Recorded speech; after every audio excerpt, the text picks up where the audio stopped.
అందరికీ నమస్కారం. ఈరోజు ప్రభుత్వం మత్స్యకారుల సేవలో ప్రోగ్రామ్ని లాంచ్ చేస్తూ ఏదైతే fishing ban period lean period ఉంటుందో ఆ బ్యాన్ పీరియడ్కి ఫిషర్మెన్కి బెనిఫిట్ చేయడానికి జీవన భృతిని ఈరోజు రిలీజ్ చేయడం జరిగింది. కుటుంబానికి 20,000 చొప్పున ప్రభుత్వం వాళ్ళకి తోడ్పాటును అందిస్తోంది. ఈరోజు మన జిల్లాలో సుమారు 14,000 కుటుంబాలకి 27 కోట్ల రూపాయలు ప్రభుత్వం ఈరోజు రిలీజ్ చేయడం జరిగింది.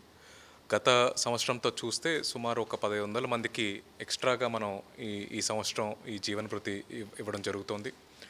అలాగే మెకనైజ్డ్ బోట్స్ ఏదైతే ఉన్నాయో ఇంతకుముందు కేవలం ఒక 6 మంది వరకే మనం ఏదైతే క్రూకి కన్సిడర్ చేస్తూ ఉన్నామో అది ఇంక్రీజ్ చేసి డిమాండ్ పెరిగింది కాబట్టి సుమారు 8 నుంచి 10 మంది ఉన్నా కూడా ఆ ఫిషర్మెన్ కుటుంబాలకు కూడా ఈసారి మనం జీవన భృతి ఇవ్వడం జరుగుతుంది. దీనివల్ల ఫిషర్మెన్కి చాలా ఉపయోగం.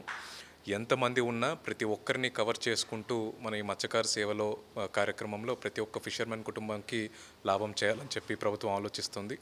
ఈ 20,000 రూపాయల ద్వారా వాళ్ళ కుటుంబాలకి ఎంతో కొంత మేలు జరుగుతుంది. మనకు ఏదైతే బ్యాన్ పీరియడ్ జూన్ 15కి అయిపోతుందో ఆ రోజు తర్వాత వాళ్ళు మళ్ళీ ఫిషింగ్ చేసుకోవడానికి ఉత్సాహంగా ముందరకు వస్తారని చెప్పి ప్రభుత్వం భావిస్తోంది. ఇంకా ఎవరైనా కుటుంబాలు ఎవరైనా ఒకవేళ మిగిలిపోతే వాళ్ళని కూడా కన్సిడర్ చేసే విధంగా వచ్చే వాళ్ళందరినీ కూడా యాడ్ చేసే విధంగా ప్రభుత్వం అన్ని చర్యలు తీసుకుంటుంది. సుమారు ఒక 2 projects national disaster management authority వాళ్ళు డిజాస్టర్ మేనేజ్మెంట్ ఫండ్స్ నుంచి మనకు ఒక ప్రాజెక్ట్ జీవీఎంసీకి ఒక ప్రాజెక్ట్ విఎంఆర్డీఏకి శాంక్షన్ చేయబోతున్నారు. మనం ఆల్రెడీ డిపిఆర్స్ అన్నీ కూడా గవర్నమెంట్ ఆఫ్ ఇండియాకి సబ్మిట్ చేశాము through state government. Retaining walls మనం కన్స్ట్రక్ట్ చేసుకుంటాము. ఎక్కడెక్కడ మనకు డిజాస్టర్స్ టైంలో ఆల్రెడీ వాల్స్ మనం పాత స్కీమ్స్లో కన్స్ట్రక్ట్ చేసుకున్నాం, అవన్నీ బ్రేక్ అయిపోయి కొన్ని ఇబ్బందులు ఉన్నాయి. వాటన్నిటి కోసం ఆల్మోస్ట్ 200 crores ఒక ప్రాజెక్ట్, ఇంకో 100 crores ఒక ప్రాజెక్ట్ మన గవర్నమెంట్ ఆఫ్ ఇండియా నుంచి వస్తుంది. ఆ రిటైనింగ్ వాల్స్ అన్నిటిని రీకన్స్ట్రక్ట్ చేసుకుంటాం. మల్టిపుల్ స్ట్రెచెస్ మనకు నోవోటల్ దగ్గర నుంచి రిషికొండ వరకు ఇంకొక స్ట్రెచ్లో ఎక్కడెక్కడ అవసరమో అవి చేసుకుంటాం.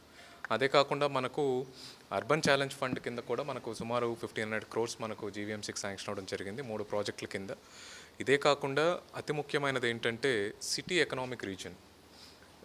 దేశంలోనే 4 సిటీస్ని మాత్రమే కన్సిడర్ చేస్తూ ఈచ్ సిటీకి 5,000 crores ఫండింగ్తో నెక్స్ట్ 3 yearsలో మల్టిపుల్ డెవలప్మెంటల్ ప్రాజెక్ట్స్, అలాగే లోకల్ పాపులేషన్ ఫిషర్మెన్ కావచ్చు, ఫార్మర్స్ కావచ్చు, ఇలా వేరియస్ లైవ్లీహుడ్స్ చేసుకుంటున్న ప్రజలందరి క్వాలిటీ ఆఫ్ లైఫ్ ఇంప్రూవ్ చేసే విధంగా వాళ్ళని సిటీ మొత్తం ఒకటే ఎకనామిక్ రీజియన్గా ఇంటిగ్రేట్ చేసుకునే విధంగా వాళ్ళందరూ బెనిఫిట్ అయ్యే విధంగా గవర్నమెంట్ ఆఫ్ ఇండియా ఒక స్కీమ్ తీసుకొచ్చింది. దాంట్లో మన విశాఖపట్నంని సెలెక్ట్ చేయడం జరిగింది.